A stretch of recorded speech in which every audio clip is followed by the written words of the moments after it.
my name is Paul Kane, and I'm a musician. I've been a musician for the past 30 years. And I really started volunteering in the OEI Music Centre about 4 years ago. Love what I do. I'm a facilitator, I'm a mentor there. But I felt as an older and mature musician, there really wasn't that much happening for people of my age. And I felt a little bit envious of those younger people getting all these wonderful opportunities, and I thought, do you know what, let's just start something up.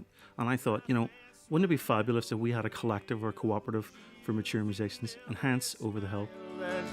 Tells me that you're someone else's dream. And Over the Hill is really my attempt to reclaim this really negative term, and then take it forward and move it ahead, because we feel that you've something to celebrate if you've managed to get your backside over that hill. So we started with monthly meetings, a little bit of seed money from an organisation called Unlimited, who got us a laptop and a few bits and bobs, paid some rent for Oh Yeah. Then we got a small grant from the Arts Council Northern Ireland. And recently, I'm quite humbled by the fact that I was nominated to become a Creative Emerging Leader for the Northern Ireland Development Fund. And they threw some money at us as well, which is fantastic. And we've just been ploughing that all back in to Over the Hill.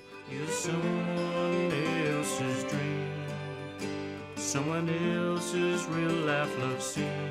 The way we work is we meet monthly.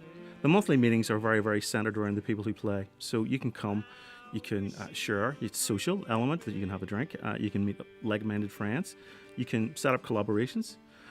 We have a little bit of mentoring, so we have great people coming through. We've had Charlotte Dryden come through, we've had Davy Matchett from Third Bar, we've had Rachel Austin doing some vocal coaching, we've had lots of different people. Then there's live performance. But last year was just unbelievable. We were all over the place in many good ways. We played the Strand as part of the Jam Jar sessions, but we did a bigger version of that, where we had this huge backdrop of a screen with Marx Brothers posters and, Frankenstein and all those things. Played a packed house, gave out chalk aces. That was fantastic. We played the 225th anniversary of the Lynn Hall Library, which was fabulous. But more recently, we're really proud in the fact that we've just produced an album. Average age of 55. We called it Velvet Revolution, because we're going to quietly take over the world. So it's just gone from strength to strength, and that's only what we've done last year. So, there's lots happening. 7 nights in a month on my way home. The one is to end now. 7 nights were the best of my life. Come back to you somehow. It really just started with a small idea of trying to get my own music out there. And I felt, if there were other like-minded individuals out there who had similar music, people have been playing for years, maybe people like me who have a grown-up family, and they want to get back into playing music. And I thought, well, let's get talking to these people. And I also felt the fact that if you were in a collective, you had a stronger voice, you had a sense of community, you had a sense of empowerment. So if you are a singer-songwriter, which is quite a lonely profession, if you're getting out and about there, if you were doing it in a sort of group situation, it was going to be easier.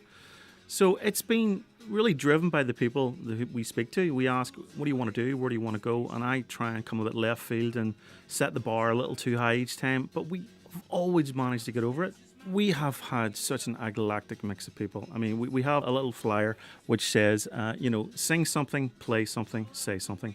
And we did that to really invite people who weren't necessarily musos, but had a passion for music. But we've also had quite a few young people coming through, because they see this as a vehicle to learn from older people. And we're trying to get as many more people as we can possibly down, but it's not being done through traditional ways. Social networking and social media are they're out. This is one-to-one. This is me picking up the phone, answering calls from people who want to know a bit more. It's from flyers being around. It's from my colleagues doing peer-to-peer sort of asks and requests. Do you want to come down? This might be something for you. And in that respect, we've actually got the people who want to be there. A few people have put their heads in the door and they've said, this is cool, but it's not for me. That's fine. It isn't for everyone. And you don't have to come religiously every single month. Or come to all the gigs. It's really at your pace, and we have people there who are from beginner level right up to people who are really quite accomplished jazz guitarists and vocalists. So there's a whole wide range, and you can imagine all those things in between. They're all there, and the real magic happens is when those people come together and start playing together. That's when the magic starts.